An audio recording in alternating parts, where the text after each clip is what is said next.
మనం కిందకు దిగి వస్తూ ఉంటే దిగి వస్తూ మరియ తల్లి ప్రత్యక్షమైన గుహకు వెళ్ళే దారి మధ్యలో కంచుతో చేసిన ఒక స్మారక చిహ్నం ఉంది. అది ఒక అంధుని ప్రతిమ, ఒక గుడ్డివాని ప్రతిమ. ఆయన కళ్ళు పూర్తిగా మసకలు కమ్మాయి. కానీ ఏదో దూరానున్న వస్తువును చూడగోరినట్లు కుడి హస్తం కనుబొమల మీద ఉంచి ఆ ముందున్న సూర్యకాంతిని తన కళ్ళల్లో పడనివ్వకుండా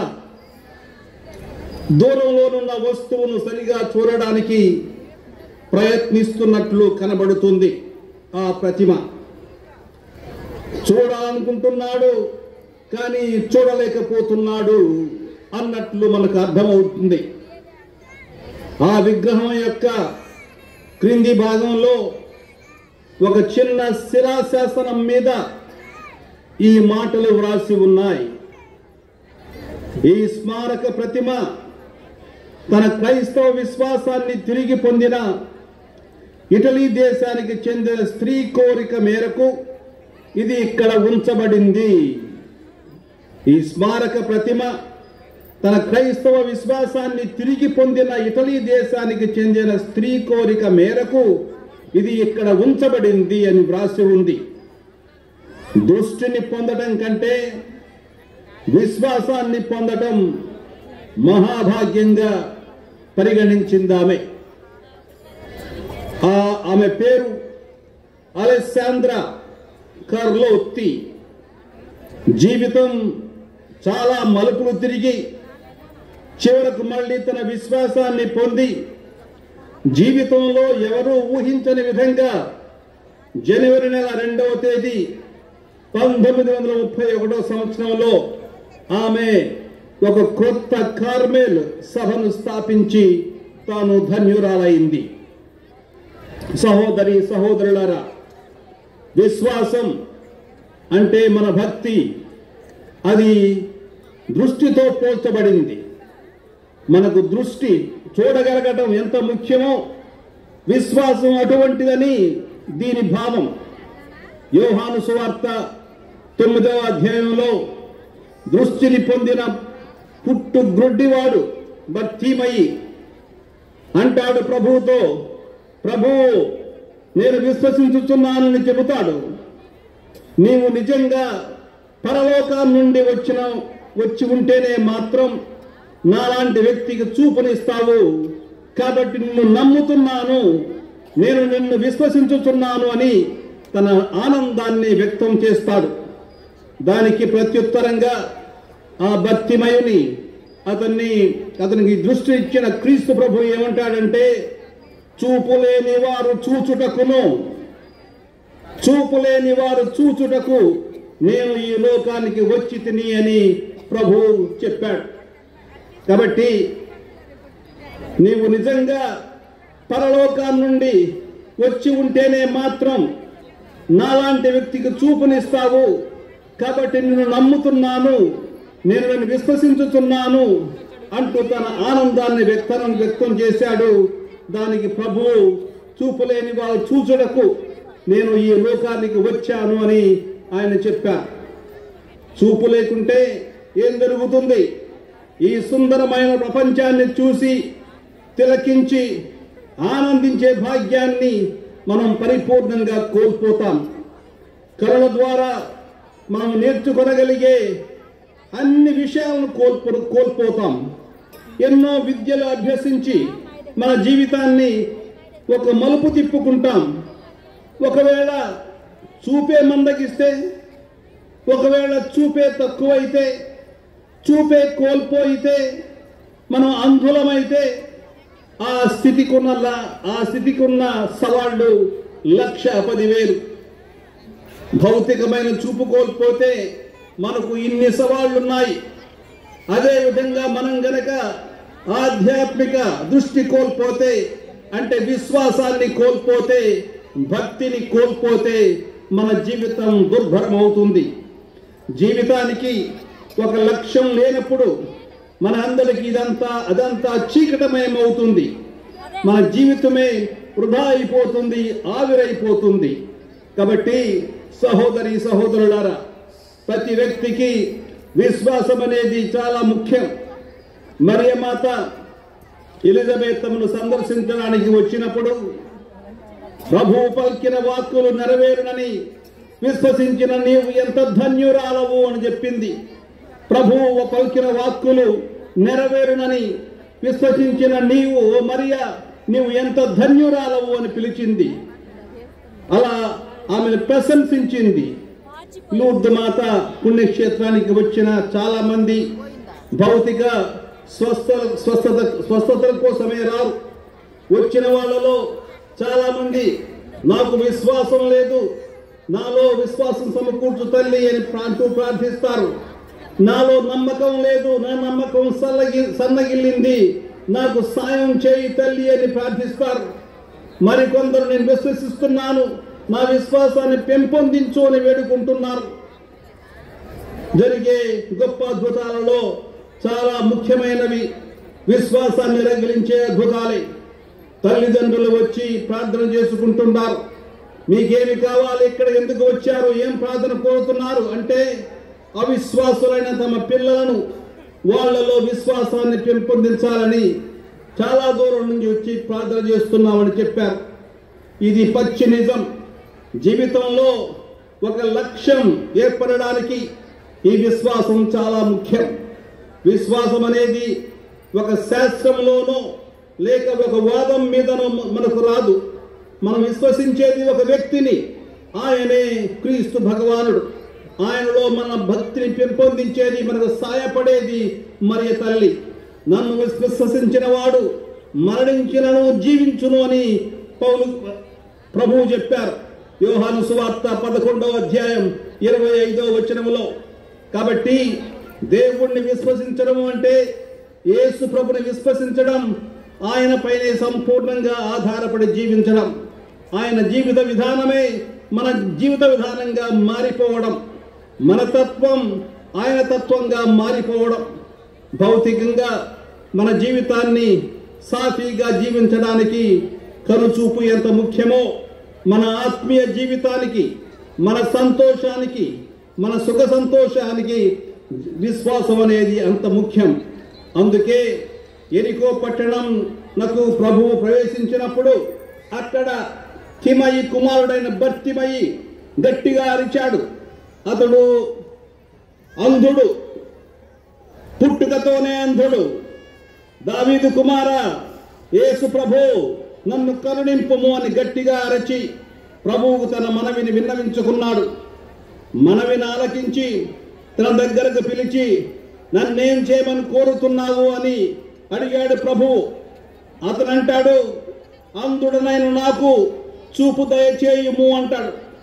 నీవు వెళ్ళు, నీ విశ్వాసము నిన్ను స్వస్థపరుస్తుంది అని యేసు అనిన వెంటనే భర్తిమై అప్పటికప్పుడు దృష్టిని పొంది ఆయన అనుసరించాడు. దృష్టిని పొందింది, ఆయన చూడ్డానికి వెంబడించింది తనలో రగిలిన విశ్వాసం ద్వారా. ఆయన చూశాడు, వెంటనే అనుసరించాడు. ఎందుకు అనుసరించాడు? తనలో విశ్వాసం రగిలింది, ఆయనంటే నమ్మకం పుట్టింది, ఆయనలో ఏదో ఒక శక్తి ఉంది, ఈయన సాక్షాత్తు దేవకుమారుడు అని అతనిలో ఒక భక్తి ఏర్పడింది. అతనిలో నమ్మకం ఏర్పడింది. అందుకనే అతను అక్కడ అనుసరించాడు. తాను అంధుడై ఉన్నప్పుడు భర్తిమయి తాను కూడా ఇతరుల్లాగా చూడగలిగే స్థితికి రావాలని ఆశపడి గంపెడాశతో ఇతరులు తనను వారించినను లక్ష్య పెట్టగా, దావీదు కుమారా నన్ను కరుణించుము అని ఎలుగెత్తి పిలిచాడు.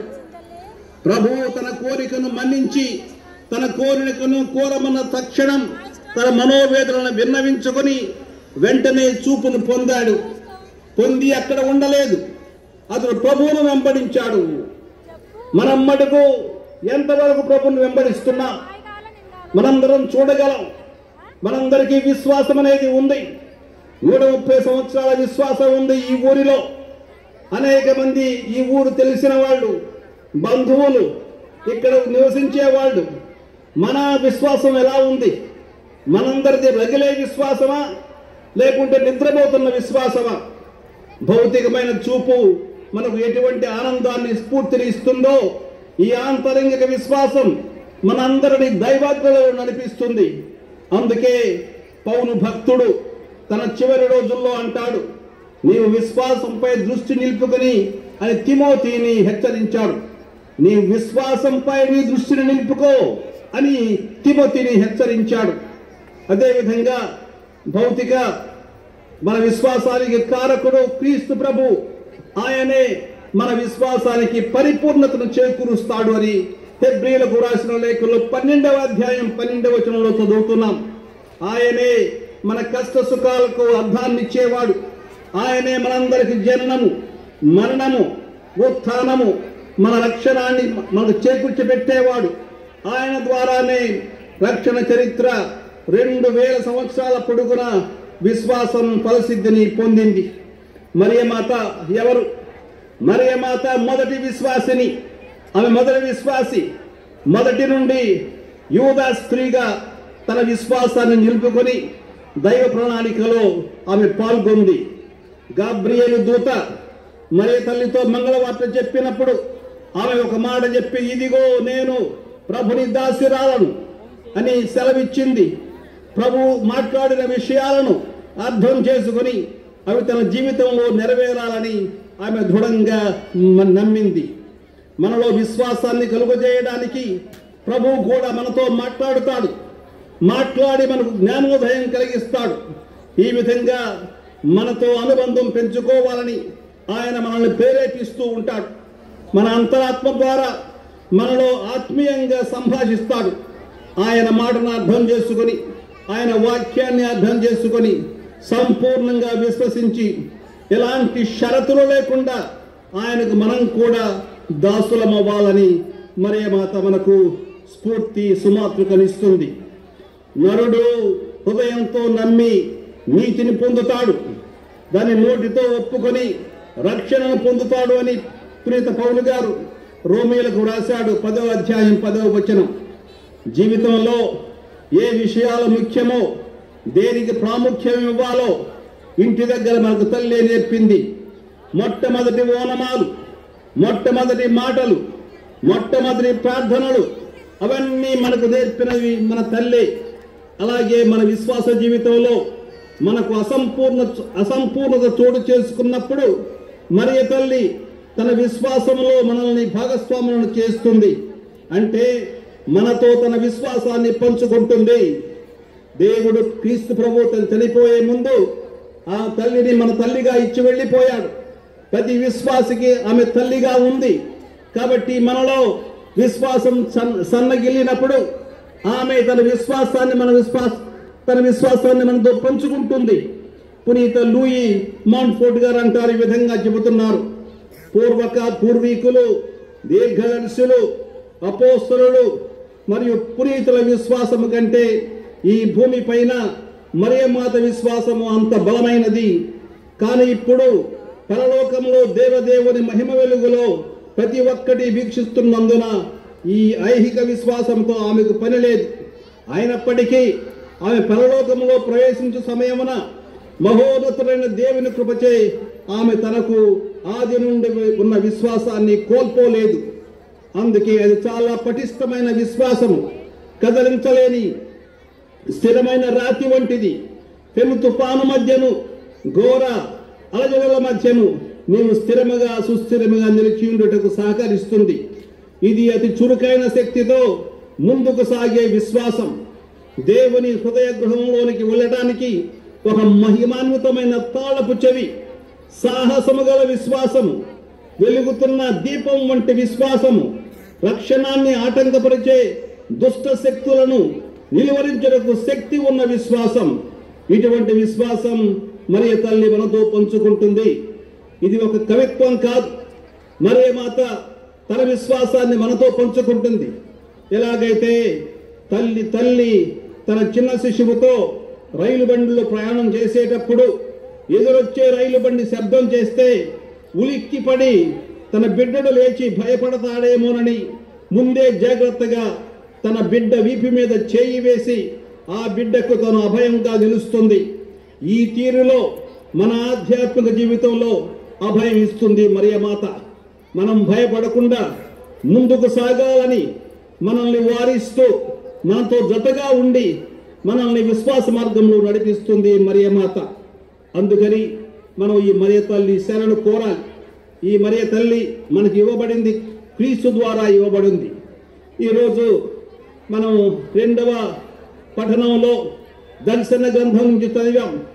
దర్శన గ్రంథం మరియమాతను సన్మనస్కుల రాజ్ఞి అని సూచిస్తుంది. తన సన్మనస్కులు సర్పముతో హోరాహోరీ పోరాడి వాళ్ళు ఆ సర్పాన్ని ఓడిస్తారు. లూకా సువార్తలో యేసు ప్రభువు జనన సమయంలో పరలోక దూతల సమూహాన్ని గురించి వర్ణిస్తాడు. లూకా సువార్తకారుడు 2వ అధ్యాయం 13వ వచనంలో ఆయన వర్ణిస్తూ మాట్లాడుతాడు. సన్మనస్కుల సమూహాన్ని గురించి చెబుతాడు. ఈ సన్మనస్కుల సమూహాన్ని మూల భాషలో స్టెటియా అంటారు. తెలుగులో దీన్ని పెద్ద సైన్యం అని చెప్పవచ్చు. ఒక సన్మనస్కుల సైన్యం. బైబిల్లో కొందరు వ్యక్తులు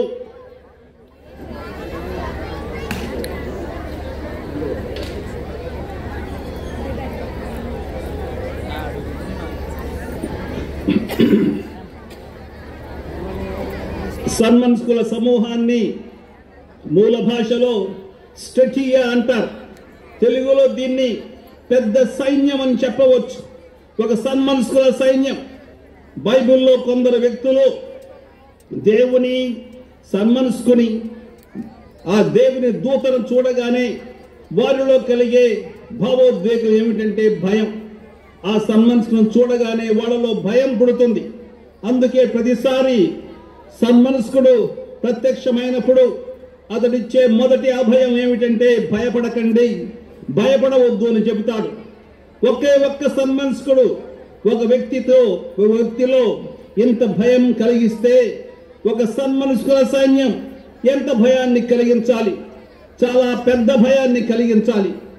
మరియమాతకు ఈ సన్మనస్కుల తోడు ఉంది. మరియమాతకు ఈ సన్మనస్కుల తోడు ఉందని దర్శన గ్రంథం తెలియజేస్తుంది. ఈ దేవదూతలు దుష్ట శక్తులతో హోరాహోరి పోరాడుతున్నారు. ఇది మనందరికీ శుభవార్త. బైబిల్ గ్రంథంలో వ్యక్తిగత పాపములు చేసిన వ్యక్తులు మనకు తెలుసు. కయీను తమ్ముడగు హేబేలును హతమార్చాడు. దావీదు వ్యభిచరించి నరహత్య గావించాడు. ఎవరినైతే తాను ప్రేమించాడో ఆమె భర్త అయిన ఉరియాను అతడు హతమార్చాడు. అదేవిధంగా మనకు ప్రజల ఉమ్మడి పాపాలు, సామాజిక పాపాలు, సంస్థల పాపాలు కూడా తెలుసు. గడిచిన 50 సంవత్సరాలలో వేదాంత పరంగా సంస్కృతులు, దేశాలు, సంస్థలు కూడా దుష్ట శక్తులుగా ఉన్నాయని మనందరికీ అర్థమైంది. దీన్నే ఏమంటామంటే ఆధ్యాత్మిక నైతిక పతనం. ఆధ్యాత్మికంగా పతనమయ్యాం. ఒక నైతిక జీవితాన్ని కూడా ప్రజలు జీవించడం లేదు. మనం చదివిన 2వ పఠనంలో సన్మనస్కులు తమ నాయకుడైన మిఖాయేలు దేవదూతతో కలిసి దుష్ట శక్తులపై పోరాటం చేస్తున్నారు. ఈ విషయం మనకు ఆనందం కలిగించాలి. ఆ సైన్యమే మరియమాతతో ఉన్నారు. ఆ దేవదూతల సైన్యం